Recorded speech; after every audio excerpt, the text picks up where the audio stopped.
오늘 하나님께서 우리에게 주신 말씀은 시편 73편 1절에서 12절 말씀, 그리고 16절에서 25절 말씀입니다.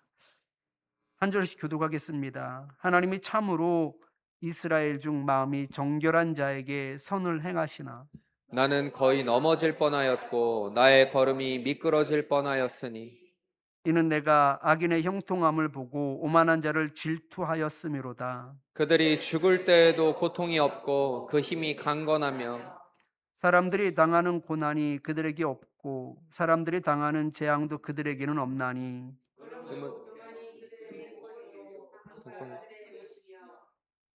살찜으로 그들의 눈이 솟아나며 그들의 소득은 마음의 소원보다 많으며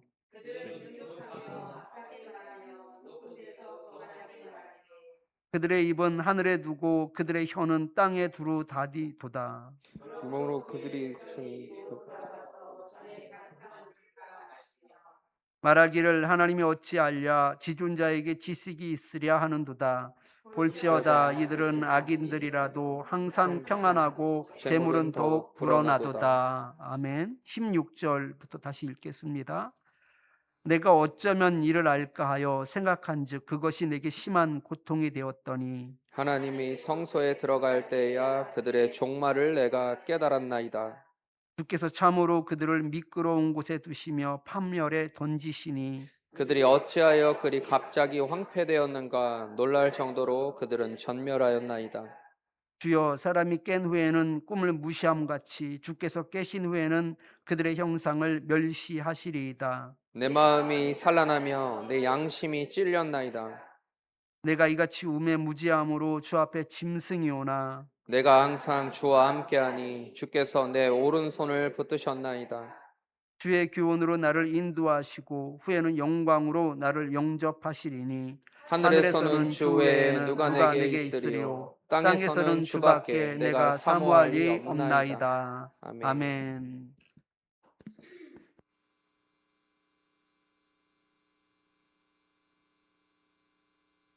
서로 바라보면서 함께 인사하겠습니다.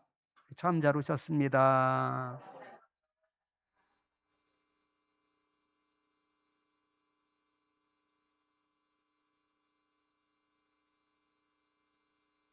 시선이 바뀌면 결론이 바뀐다라는 말씀의 제목을 가지고 함께 은혜를 나누겠습니다.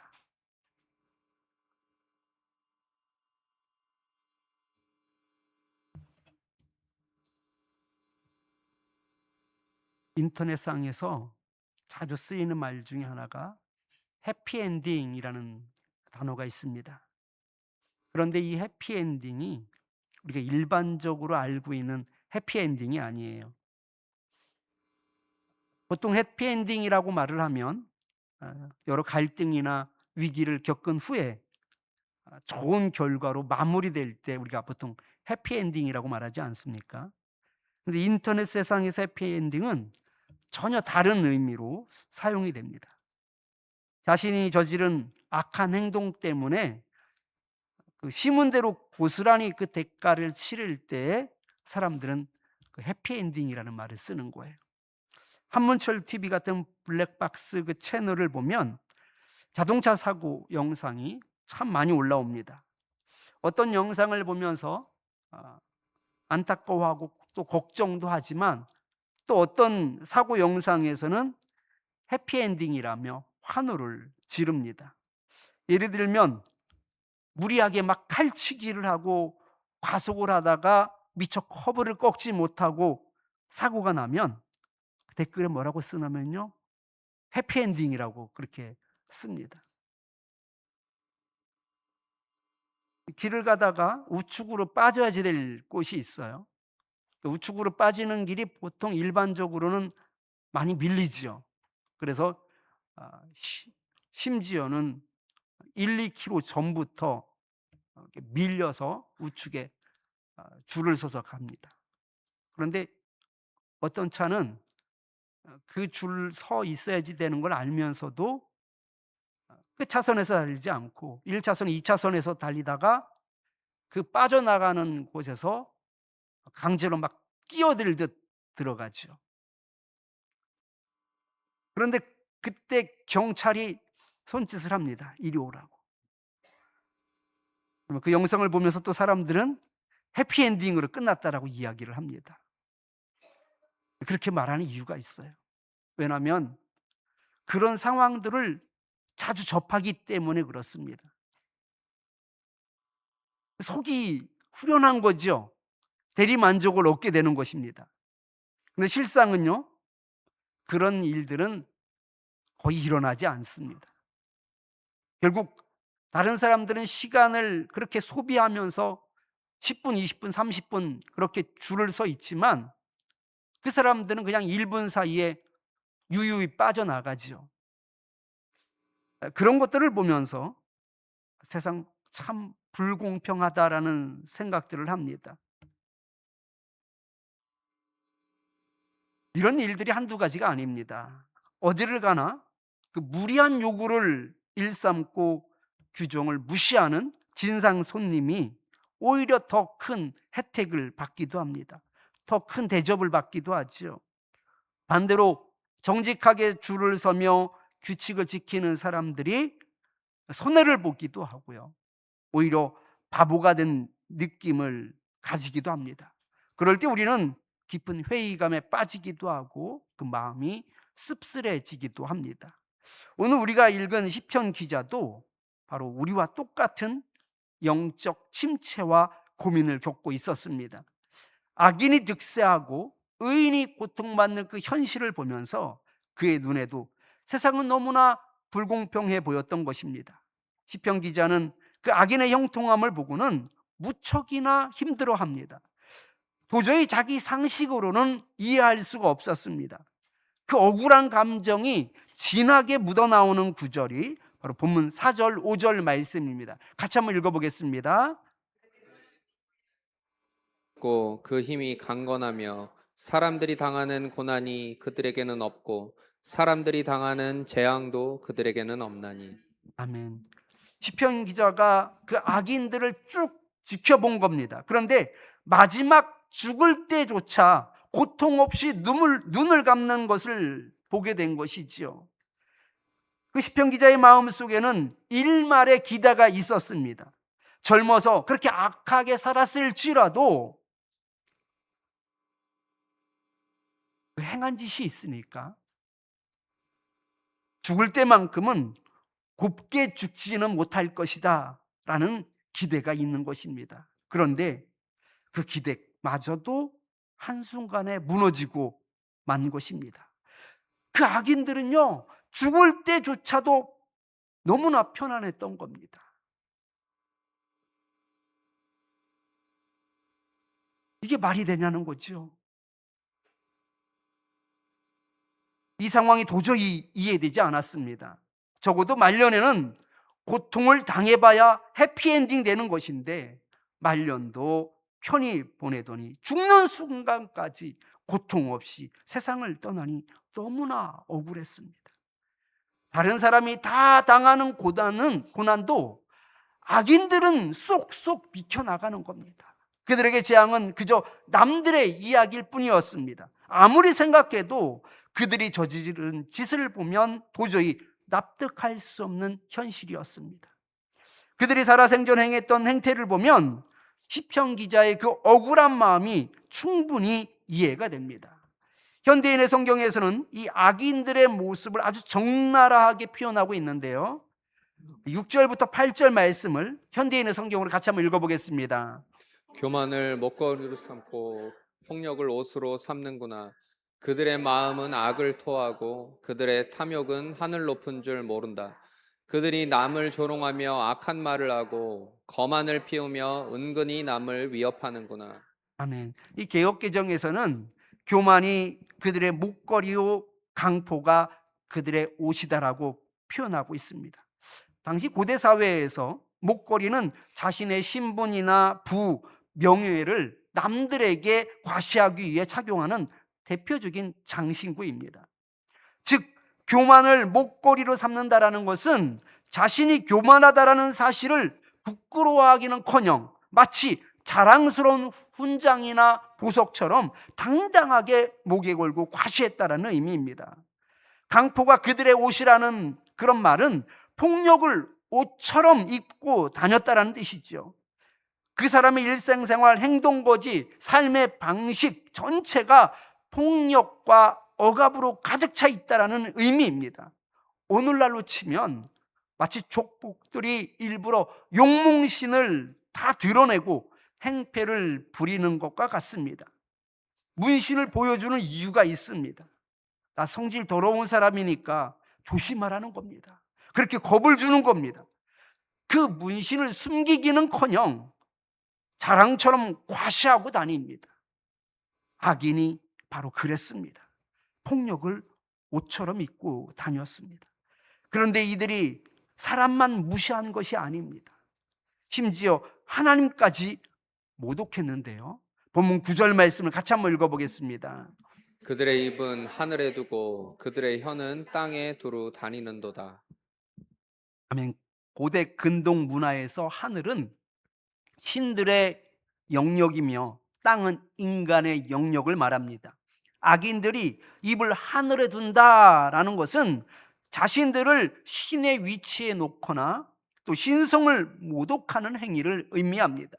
그들은 영적 교만에 빠져서 하나님을 안중에도 없는 분으로 여기며 서슴없이 악한 말을 내뱉었습니다. 바로 본문 11절 말씀이 그 증거의 말씀인데요. 11절 말씀을 보면 말하기를 하나님이 어찌하랴 지존자에게 기sig이 있으랴 하는도다. 반면에 혀가 땅에 두루 다닌다라는 것은요, 왕이나 지배자가 자기 영토를 순찰하듯 말로써 세상 사람들을 압제하고 사정없이 상처를 주며 횡포를 부렸다라는 뜻입니다. 인간의 영역에서 폭력적인 그 권력을 행사했다라는 의미이죠. 악인들은 이처럼 하늘 무서운 줄 모르고 하나님을 모독했으며 땅에서는 사람들을 짓밟으며 살아갔던 것입니다. 이런 불합리한 상황은 오늘날도 똑같이 작동하고 있습니다. 수백 명의 사회 초년생과 그 서민들의 전 재산을 가로챈 전세 사기범들이 있습니다. 피해자들을 평생 그 모은 돈을 다 날려서 극단적 선택을 하기도 합니다. 그들의 눈에 피눈물을 흘리게 하기도 합니다.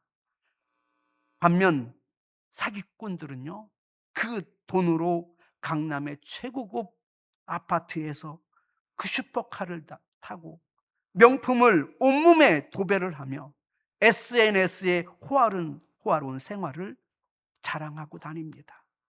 사기를 당한 서민들은 하루하루가 지옥 같고 재앙 같은 그 고난을 겪고 있는데, 어떤 사람들은 그래서 자기 생명까지도 끊는 그 상황까지 치닫게 되는데, 정작 사기를 친 그 전세 사기범들은 법망을 교모히 피해가며 호의호식하고 있다는 것이죠. 하나님이 어찌하여 지존자에게 지식이 있으랴 하며 법과 하늘을 조롱합니다. 정직하게 땀 흘려 일한 사람만 바보가 되는 이 현실이 바로 시편 기자가 마주했던 가슴 답답한 부조리였습니다. 신앙과 현실에서 오는 괴리감은 시인을 더욱 혼란스럽게 만들었고, 급기야 시편 기자는 자신의 감정을 숨기지 않고 하나님을 향한 깊은 회의감과 억울함을 날 것 그대로 쏟아냈습니다. 그것이 바로 본문 1절 2절 말씀입니다. 같이 한번 읽어보겠습니다. 하나님이 참으로 이스라엘 중 마음이 정결한 자에게 선을 행하시나 나는 거의 넘어질 뻔하였고 나의 걸음이 미끄러질 뻔하였으니. 발이 미끄러진다라는 표현은 단순히 넘어지는 것을 넘어 삶의 기반이 붕괴되고 파멸의 그 구렁텅이로 떨어지는 비참한 파국을 의미하는 관용어입니다. 시편 기자는 지금 믿음과 삶의 기반이 완전히 무너져 내린 상태인 겁니다. 바닥에 쏟아진 물처럼 회복 불가능한 그 절망의 직전까지 갔습니다. 하나님을 향한 모든 믿음과 신뢰가 깨어지고 말았습니다. 그는 완전히 엎드러지지 않고 그러나 극적으로 다시 살아나게 됩니다. 혹시 시편 기자가 그 악인이 고통당하는 모습을 마침내 발견했기 때문일까요? 아닙니다. 세상을 보고 위로를 받았기 때문이 아닙니다. 이제까지 그의 시선과 관심은 늘 악인들의 결말에만 머물러 있었습니다. 하나님께서 저 악인들을 그냥 내버려 두지 않으시고 당장이라도 그 재앙을 맛보게 하심으로써 이 땅의 공의가 시원하게 서기를 바랐던 것이죠. 그러나 시선을 바꾸자 놀라운 일이 벌어졌습니다. 믿음의 뿌리까지 흔들리는 상황이었지만 이제 다시금 하나님을 신뢰하며 찬양하며 나아가게 된 것입니다. 이것이 어떻게 가능했을까요? 시편 기자에게 분명한 계기가 있었습니다. 본문 16절, 17절 말씀을 같이 한번 읽어보겠습니다. 내가 이 모든 문제를 이해하기가 무척 힘들었으나 내가 하나님의 성소에 들어갔을 때 악인들의 최후를 깨달았습니다. 아멘. 이 모든 문제를 이해하기가 무척 힘들었으나, 이전까지 이 시편 기자는 인간의 이성을 가지고 고민했습니다. 그러니 내면에 번민만 쌓여갔던 것이지요. 나는 거의 넘어질 뻔하였고 나의 걸음이 미끄러질 뻔하였다라고 말합니다. 극심한 슬럼프에 빠져버렸습니다. 그의 마음은 여전히 하나님을 원망하고 있었을지도 모릅니다. 도저히 예배를 드릴 기분이 아니었습니다. 그러나 흔들리는 감정에 자신을 내맡기지 않고 천근만근되는 그 몸을 이끌고 다시 성소의 자리로 나아갔던 것입니다. 내가 이 모든 문제를 이해하기가 무척 힘들었으나 내가 하나님의 성소에 들어갔을 때라고 말합니다. 본문 23절을 보면 기자는 이렇게 고백합니다. 내가 항상 주와 함께하니. 자신이 실족할 뻔했던 그 고통의 시간 속에서도 결국 자기는 주님을 떠나지 않았던 것입니다. 그 주님의 영역 안에 머물러 있었다라는 믿음의 고백입니다. 비록 생각은 복잡했고 마음은 괴로웠을지언정 끝까지 하나님을 떠나지 않고 주님 주변을 맴돌며 버텼더니 결국 성소에서 주님이 그의 손을 꼭 쥐어주며 응답하신 것입니다. 시편 73편 17절 말씀을 같이 한번 읽어보겠습니다. 하나님이 성소에 들어갈 때에야 그들의 종말을 내가 깨달았나이다. 이 시편 73편의 그 거대한 전환점은 환경의 변화가 아니었습니다. 그 악인이 고통을 당하는 것을 보았기 때문이 아니었습니다. 성소에 들어가자 문제가 해결되었습니다. 성소는 바로 하나님의 임재를 의미합니다. 하나님의 통치를 의미합니다. 하나님의 관점으로 들어가는 장소를 의미합니다. 하나님의 임재와 그 통치를 통해서 그 하나님의 시선으로 세상을 다시 보게 된 것입니다. 하나님의 시선으로 세상을 보니 이제까지 보이지 않던 그 진실이 보이기 시작했습니다. 본문에서 종말로 번역된 히브리어 아하리트라는 말은요, 최종적인 결과라는 뜻으로서 단순히 숨이 끊어지는 그 임종의 순간을 말하는 것이 아닙니다. 하나님이 내리시는 최종 결말, 즉 최종적인 파멸과 심판을 의미합니다. 시편 기자가 성소에서 그 악인들의 종말을 깨달은 것은 세 가지 관점에서 우리가 생각해 볼 수 있습니다. 첫 번째, 그 악인의 형통을 보던 시선이 하나님의 심판을 보는 시선으로 바뀌었다라는 것입니다. 인간의 시선에서 하나님의 시선으로 전환되자 눈이 열렸습니다. 그 영원한 시간을 깨닫고 보니 눈앞에 보이는 그 악인의 형통은 그저 일시적인 착시라는 것을 깨닫게 되었습니다. 재앙을 다 피해 사는 줄 알았던 악인들이야말로 실상은 심판이라는 재앙의 그 한복판에 서 있었다라는 것을 알게 된 것입니다. 사람의 눈으로 볼 때는 악인의 죽음조차 부럽게 느껴졌었는데 이제 하나님의 시선으로 보니까 그들에게 닥칠 종말이 얼마나 참혹한지가 보이기 시작했던 것입니다. 지금은 악인이 잘 되는 것처럼 보일 수 있습니다. 그의 죽음조차도 화려하고 웅장할 수 있습니다. 그러나 인생의 최종 판결은 하나님께 있으며 하나님을 떠난 삶의 끝은 결국 멸망이다라는 것입니다. 여러분, 속지 마십시오. 남부럽지 않게 떵떵거리며 부족함 없이 살다가 편안하게 죽는다 할지라도 그게 끝이 아니다라는 것입니다. 반드시 하나님의 최종 심판이 남아 있습니다. 시인은 하나님을 향한 그 믿음이 뿌리째 흔들렸었지만 죽음 이후에 내려질 진짜 종말을 깨닫고 나서야 비로소 하나님의 정의가 정확히 실현되고 있음을 알게 된 것입니다. 악인의 형통을 바라보던 시선이 하나님의 시선은 심판을 바라보는 시선으로 바뀌었습니다. 시선이 바뀌니 결론이 바뀌었습니다. 두 번째, 세상의 복을 보던 시선이 하나님이 주시는 참된 복을 보는 시선으로 바뀌었습니다. 인간의 시선에서 하나님의 시선으로 전환되었을 때 일어나는 것은 바로 결정적인 그 깨달음이 무엇이냐? 재물과 건강이 복의 전부가 아니다라는 것입니다. 현실 속 악인은 재물이 늘어나지만 하나님과 점점 멀어지고 있었고, 시인은 고난을 당하지만 하나님께 더 가까이 가고 있었습니다. 성소에서 주님의 임재를 경험한 시인은 비로소 고백합니다. 하나님께 가까이함이 내게 복이라. 하나님과 수직적인 관계를 회복하고 그 분 곁에 머무는 것 자체가 유일하고 영원한 복임을 깨달은 것입니다. 사실 하나님과의 관계가 회복되기 전까지는 시인도 속물과 다름없었습니다. 악인이 땅을 사고 집을 짓고 돈을 버는 것만 눈에 보였습니다. 왜 그렇습니까? 그런 물질적인 것을 누리는 것만이 진짜 복이라고 믿었기 때문입니다. 반면에 정작 자신을 돌아보면 복이라는 복은 다 피해가는 것 같았습니다. 도리어 재정적인 어려움을 겪고 고난이란 고난은 다 뒤집어 쓰고 사는 것 같아서 스스로 처량하기까지 하였습니다. 여러분, 사도 바울이 딱 이와 같았습니다.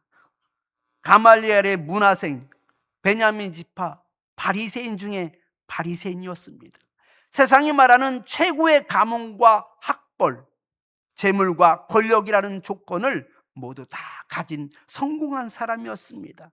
복받은 사람이었습니다. 그러나 그가 다메섹 도상에서 예수님을 만나 그 하나님을 만나 그 하나님의 시선을 갖게 된 후에 그는 모든 세상 조건을 배설물로 여겼습니다. 진짜 복은 세상의 성공이 아니라 진짜 복은 바로 하나님을 얻는 것이다라는 것을 알았기 때문입니다. 인간의 시선에서 하나님의 시선으로 전환되자 악인이 가진 세상의 조건들이 더 이상 부럽지 않게 된 것입니다. 배설물처럼 보였던 것이지요.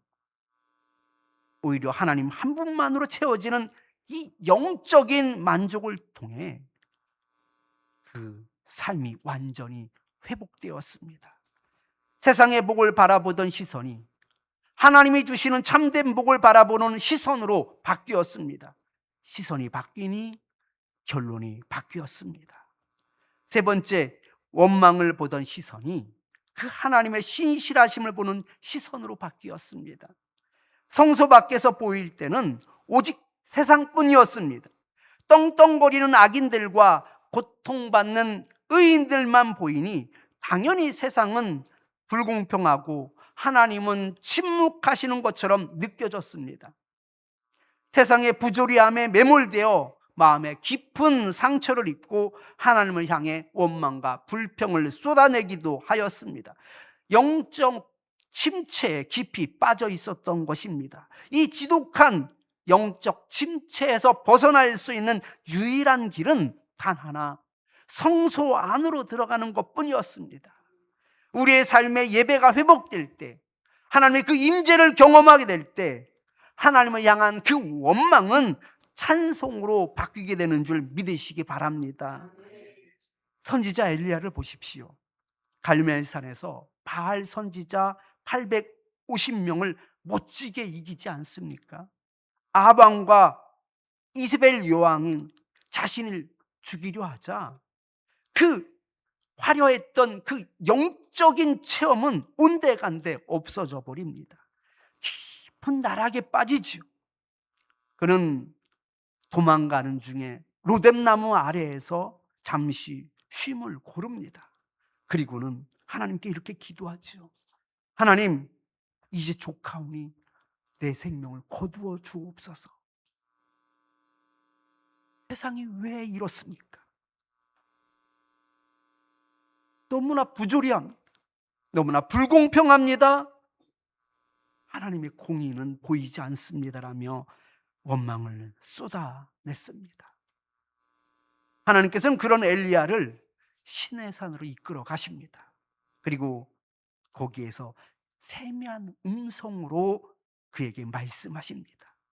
엘리야가 그 하나님의 임재를 대면하는 그 시내산에서의 그 예배가 회복되자 직전까지 그 가득했던 그 절망적인 시선이 단번에 바뀌게 됩니다. 그리고 다시 사명의 길로 당당히 걸어가는 그 기적을 경험하게 되죠.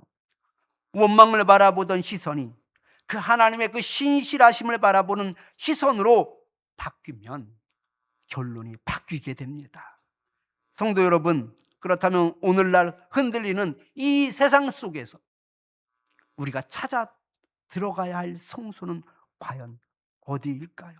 첫째로 그것은 내 감정을 거스르는 예배의 자리입니다.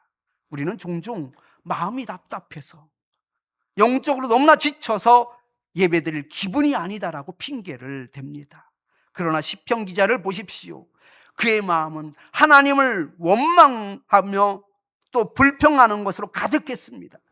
믿음이 뿌리채 흔들리고 있었습니다. 하지만 그는 흔들리는 감정에 자신을 내어 던지지 않고 바로 천근만근 같은 자신의 몸을 이끌고 성수의 자리로 나아갔다는 것입니다. 괴롭고 이해되지 않고 눈물이 쏟아지는 순간에도 그 주님의 영역을 벗어나지 않고 그 주변을 맴돌며 버텨냈던 것이지요. 세상 사람들이 말하는 성공의 기준에 파묻혀 있으면 우리의 시선은 결코 악인의 형통함에서 벗어날 수 없습니다. 성도 여러분, 세상의 불공평함에 마음을 빼앗겨 원망이 터져나올 때 세상에서 들려오는 소음을 잠시 끄십시오. 그리고 기도의 자리로, 말씀의 자리로 들어가 하나님을 깊이 만나시기 바랍니다. 하나님의 임재를 경험하시기 바랍니다. 그 예배의 자리에서 다시금 회복할 수 있기를 바랍니다.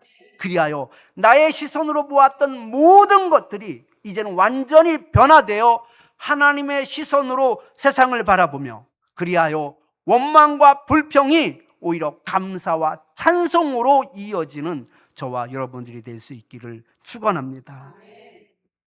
우리 말씀을 기억하면서 세 가지 기도 제목 가지고 함께 기도하겠습니다. 세상의 불공평함에 흔들리지 않고 하나님의 임재와 통치 가운데 하나님의 시선으로 세상을 보며 하나님의 공의를 신뢰하게 하옵소서 하면서 기도하겠습니다. 재물과 형통이 아니라 하나님께 가까이 함이 진짜 복임을 깨닫고 하나님과의 관계를 최고의 복으로 삼게 하옵소서 하면서 기도하겠습니다. 마음이 흔들려도 예배의 자리를 떠나지 않고 그래서 원망이 감사와 찬송으로 바뀌는 은혜를 경험하게 해달라고 기도하겠습니다. 이 시간 우리 주여 한번 부르짖고 함께 기도하겠습니다. 주여! 하나님 아버지 감사합니다. 하나님 아버지 은혜 가운데 도신 가운데 하나님 아버지 우리가 가졌던 그 세상의 불공평하가 하나요 다시금 말씀을 통하여서 위로받을 수 있게 하여 주시니 감사합니다. 하나님 아버지 우리는 여전히 우리 인간의 이성의 눈으로 하나님의 세상을 바라보았습니다. 그러면서 그 세상을 바라보며 하나님의 세상의 부조리함을 보았고 불공평함을 보았고 그 하나님의 그 역사하지 않는 그 묵묵히 하나님 앞에 침묵하고 계심을 보았습니다. 우리 스스로 무너져 내렸습니다. 신앙과 현실 가운데 그 괴리감 가운데 빠져서 허우적했었습니다. 하나님을 신뢰하였던 그 모든 믿음이 뿌리째 흔들렸었습니다. 하나님 아버지,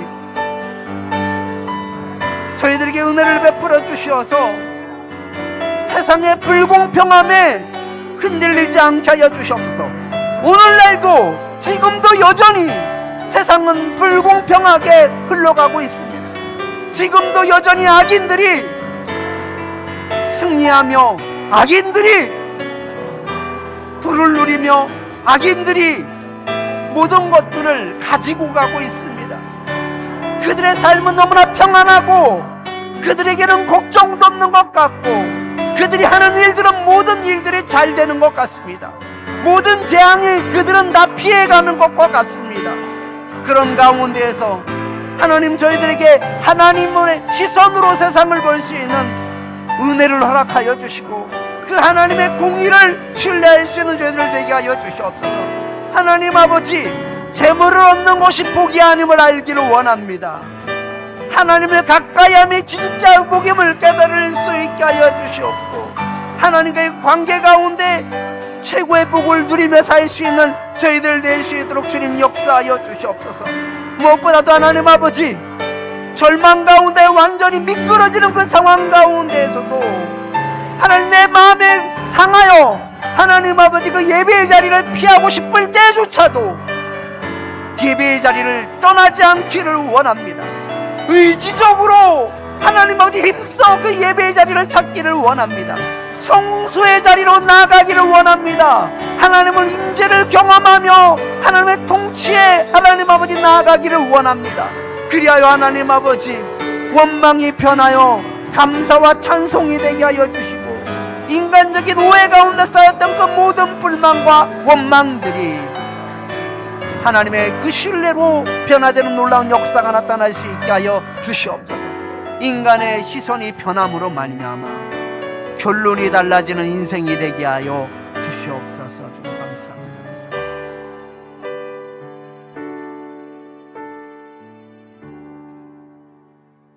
하나님 아버지,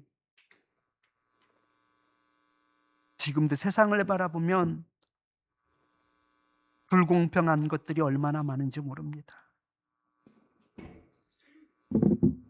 부조리한 그 악을 볼 때가 얼마나 많은지 모릅니다. 그런데 모든 재앙은 그들을 다 피해가고 있는 것과 같습니다. 오히려 호의호식하며 떵떵거리며 그 교만을 자랑 삼아 살아가고 있는 모습들을 보기도 합니다. 더 큰 문제는 결국 저들이 젊었을 때는 저런 악을 행하더라도 결국 말년에는 반드시 해피엔딩으로 끝날 것이라며 말년에는 저들이 반드시 환난을 겪게 될 것이라며 생각하지만 오히려 저들은 죽음조차도 화려하고 편안한 생을 마감하는 상황들을 보기도 합니다. 그러나 하나님 아버지, 세상의 불공평함에 흔들리지 않는 저희들이 되길 원합니다. 사람의 시선으로 보지 않게 하여 주시고 하나님의 시선으로 바라봄으로 말미암아 그 하나님의 공의가 온전히 서 있음을 발견할 수 있게 하여 주시옵소서. 임종의 순간이 종말이 아니라 그 하나님의 심판이 종말인 것을 알게 하여 주시고 하나님의 그 절대적인 주권을 인정하는 저희들 되게 하여 주시옵소서. 무엇보다 하나님 아버지, 우리들이 속물인 것은 세상적인 재물과 성공이 바로 복이다라고 생각을 하며 그 복을 잡기 위해서 애쓰기에 복을 받지 말아야지 될 사람들을 바라보면서 오히려 우리 마음 가운데 불편함이 있고 우리가 스스로 미끄러지기도 합니다. 하나님 아버지, 세상의 복이 재물이 되지 않게 하여 주시옵소서. 성공이 되지 않게 하여 주시옵소서. 하나님을 가까이 하는 것이 진짜 복임을 알게 하여 주시고 하나님과의 관계가 최고의 복으로 여기며 그 은혜 가운데 기쁨을 가지고 살 수 있게 하여 주시옵소서. 무엇보다도 하나님 아버지, 고난 가운데 환난 가운데 우리의 마음이 흔들릴 때가 얼마나 많은지 모릅니다. 마음이 상하고 미끄러져서 예배의 자리를 떠나고 싶을 때도 얼마나 많은지 모릅니다. 그 자리를 피하고 싶을 때도 얼마나 많은지 모릅니다. 말씀에서, 기도에서 떠나 숨고 싶을 때도 얼마나 많은지 모릅니다. 하나님 아버지, 그런 상황이 온다 할지라도 예배의 자리를 떠나는 어리석은 자가 되지 않게 하여 주시옵소서.